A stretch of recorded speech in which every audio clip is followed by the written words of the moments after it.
जम्मू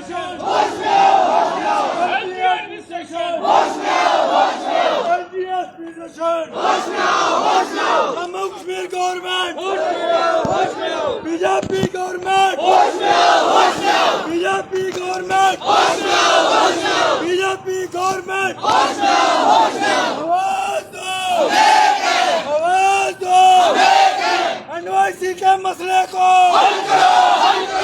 नमस्कार, आप लोग देख रहे हैं जम्मू परिवर्तन। मैं हूं आपके साथ नरेंद्र सिंह ठाकुर।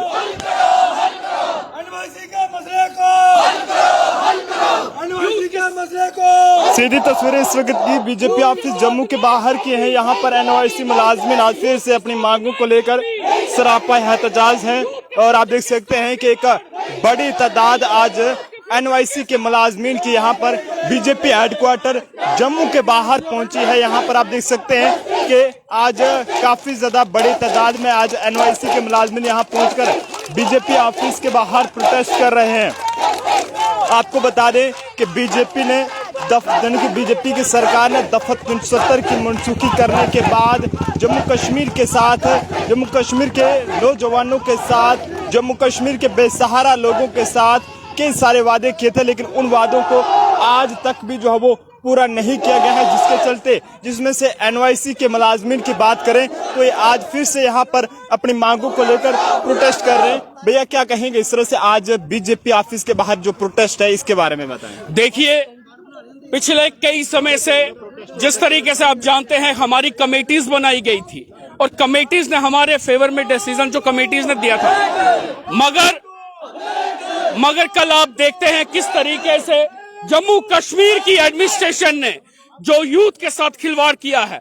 तो हम आज यहाँ पे प्रोटेस्ट करने का मकसद है, बीजेपी के लोगों से कहना चाहते हैं कि आप लोग जो वादा करते थे आज वो वादे कहाँ हैं।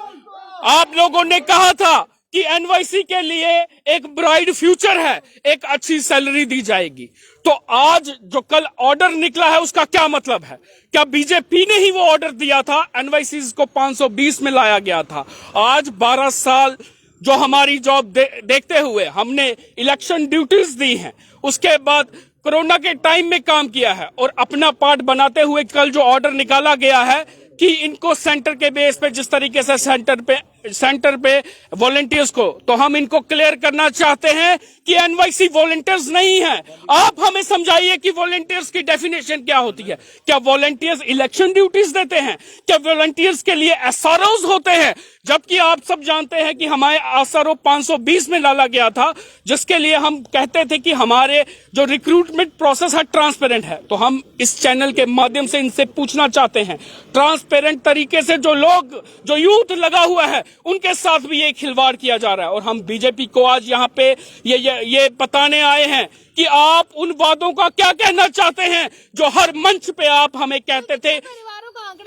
ये 6000 लोग हैं जो जम्मू से लेके लद्दाख तक हैं, हर डिस्ट्रिक्ट में लगा, हर पंचायत में लगाए गए हैं, मगर हर जगह हमें आश्वासन दिया जाता था। हम बताना चाहते हैं कि हम एसआरओ 520 में हैं और फिर कल ऐसे जो हिटलर रूल यहाँ पे और ऐसे ऑर्डर्स लाए जाते हैं जिसमें यूथ एक्सप्लॉइट हो रहा है, तो ये हम किसी भी कीमत पे बर्दाश्त नहीं करेंगे। 370 को खत्म करने के बाद बीजेपी ने जम्मू कश्मीर के नौजवानों के साथ हो या फिर बेसहारा लोगों के साथ हो, कई सारे वादे किए थे। क्या लगता है कि वो तमाम वादे जो थे वो दिल्ली सरकार की चारदीवारी तक ही महदूद हैं? देखिए, वो तो सब आपके सामने है। ये युवाओं की बात करते हैं तो युवा तो रोड में है, जिनको आपने लगाया था आप उनको भी डिसएंगेज कर रहे हैं। तो क्या उम्मीद रखेगा युवा आपसे कि आप बाकियों को भी रोजगार दे पाएंगे? मैं आपके चैनल के माध्यम से कहना चाहता हूं जम्मू कश्मीर के सब यूथ को कि आप लोग देख लीजिए, हम आपके भाई हैं, यहाँ बहनें हैं जिनको 12-12 साल हमने डिपार्टमेंट में देके आज ये रूल्स, ये नए ऑर्डर्स निकालते हैं, रातों रात ऑर्डर।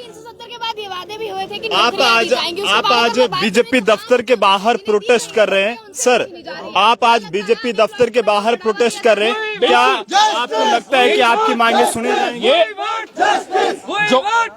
जो यहाँ पे कहा जाता है कि हम अनएम्प्लॉयमेंट खत्म करेंगे, ये अनएम्प्लॉयमेंट खत्म नहीं, ये अनएम्प्लॉयड यूथ को ही खत्म करना चाहते हैं, हम ये कहना चाहते हैं।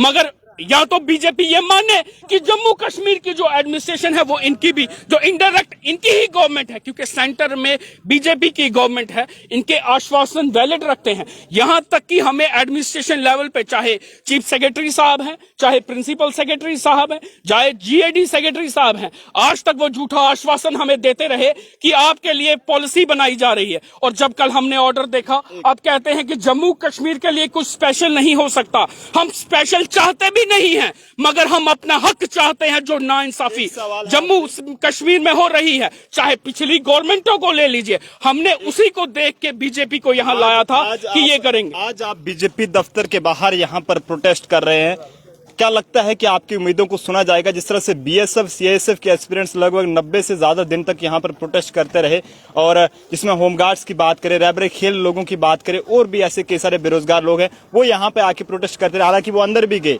चक्कर भी काटे दफ्तरों में, कई सारे फोटो भी उन्होंने खिंचवाए, लेकिन उनके मसले हल नहीं हुए। क्या लगता है कि आपके यहाँ पर मसले हल खड़े होने से मसले हल हो जाएंगे आपके? देखिए, मैं आपको बताना चाहता हूं कि आज ये शुरुआत है हमारी।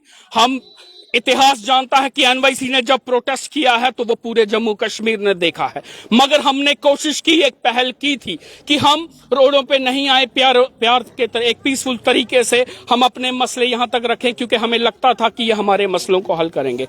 और हम बताना चाहते हैं कि आज हमने शुरुआत कर दी है। एनवाईसी जम्मू कश्मीर के हर पंचायत में है और पूरे जम्मू कश्मीर के हर कोने कोने तक ये नाइंसाफी की बात की जाएगी, और हम मनवा के ही दम लेंगे जब तक, क्योंकि हमने जिंदगी के 12 साल कोशिश दे दी हैं, और किसी भी कीमत पे हम उन 12 सालों का हिसाब इनसे ले लेंगे अगर हमारा मसला हल नहीं। 12 सालों का हिसाब लिया जाएगा। बीजेपी हेडक्वार्टर के बाहर की ये तस्वीरें हैं, बीजेपी हेडक्वार्टर जम्मू के बाहर के। यहाँ पर काफी सारे लोग अपनी उम्मीदें लेकर यहाँ पर आते हैं, और कई सारे लोग आए भी हैं और खाली हाथ उनको लौटना पड़ा। मैडम, आपसे जानना चाहेंगे, इतनी तपती धूप में आप यहाँ पर प्रोटेस्ट कर रहे हैं, क्या कुछ उम्मीदें हैं?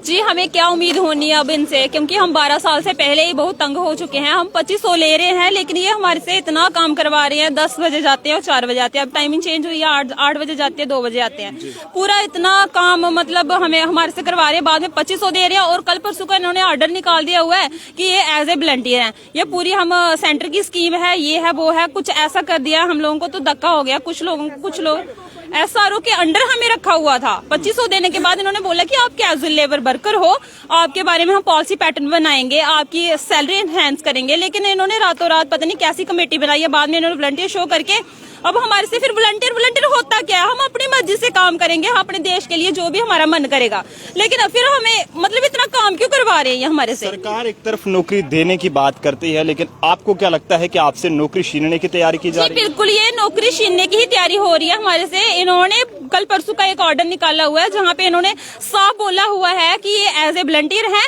और इनके बारे में हम इतना कुछ भी नहीं कर सकते हैं। आज आप बीजेपी ऑफिस के बाहर यहाँ पर प्रोटेस्ट कर रहे हैं, क्या लगता है कि आपकी फरियाद को सुना जाएगा? जी, हम इनके साथ ही हैं, इनके साथ इनके भरोसे ही हम चल रहे हैं। लेकिन आज इन्होंने भी, हमें लगता है कि इन्होंने भी हमें धोखा दे दिया। अगर ये हमारे साथ होते तो शायद ये ऐसे ऑर्डर्स निकालने से पहले ही इसको बंद करवा देते। बेटी बचाओ बेटी पढ़ाओ का डंडोरा पीटने वाली सरकार आज किस एसी वाले कमरे में बैठी हुई है, उसको भी जागना होगा। मैडम, आपके पास आना चाहेंगे। मैडम, क्या अपील करना चाहते हैं मोदी जी से आप, जो हमेशा बेटियों के बारे में बड़े बड़े नारे लगाते हैं, लेकिन आज वही बेटियां जम्मू कश्मीर की सड़कों पर हैं? सर, बेटियों को तो इन्होंने बिल्कुल ही पढ़ाने के बावजूद इन्होंने जिंदा ही मार दी है। बचाने की तो बात ही नहीं, जिंदा ही मार दी है। पढ़ी लिखी हुई है सभी, और सभी को जवाब दी है। ठीक है, सभी को जवाब देने के बाद सभी की क्वालिफिकेशंस हमारी हुई थी, फिर इंटरव्यूज हुए थे, फिर भी इन्होंने जॉब्स दी, फिर भी हम लाचार है, 2 हाथ 2 पाँव, और अच्छी नौकरी होने के बावजूद भी एक समय की रोटी नहीं खाई जाती हमसे। 80 रुपए पर एक दिन का मिलता है, जिसे हम 2 समय की रोटी भी नहीं खा सकते। बात करते हैं save the nation. Youth are the backbone of the nation. अगर आप बैकबोन ही नहीं सीधी करोगे, यूथ को ही नहीं बचाओगे, तो नेशन का क्या बचाना है? ये तो कथनी और करनी में अंतर है इनका। महंगाई आसमान को छू रही है। गैस सिलेंडर के रेट 1100 से ऊपर हैं। बच्चों की यूनिफॉर्म लेनी हो, उसके रेट्स काफी ज्यादा है। ऐसे में 2500 में गुजारा करना, क्या लगता है कि सरकार जो 2500 आपको दे रही है वो केवल ऊंट के मुंह में जीरा डाला जा रहा है? सर, यूनिफॉर्म की बात छोड़ो, हम एक वक्त की रोटी हमें 80 रुपए पर दिन का मिलता है, सुबह से लेकर शाम तक। तो क्या हम बच्चों की फीस को तो छोड़ो, हम अपनी रोटी के लिए भी हाथ फैलाए हुए अपने पेरेंट्स के आगे। हमें ये नरेंद्र मोदी कहते हैं बेटी बचाओ बेटी पढ़ाओ। गूंगी बहरी सरकार को आज एनवाईसी के मुलाजमीन यहाँ पर जगाने की कोशिश कर रहे हैं, और बीजेपी हेडक्वार्टर के बाहर की ये तस्वीरें हैं।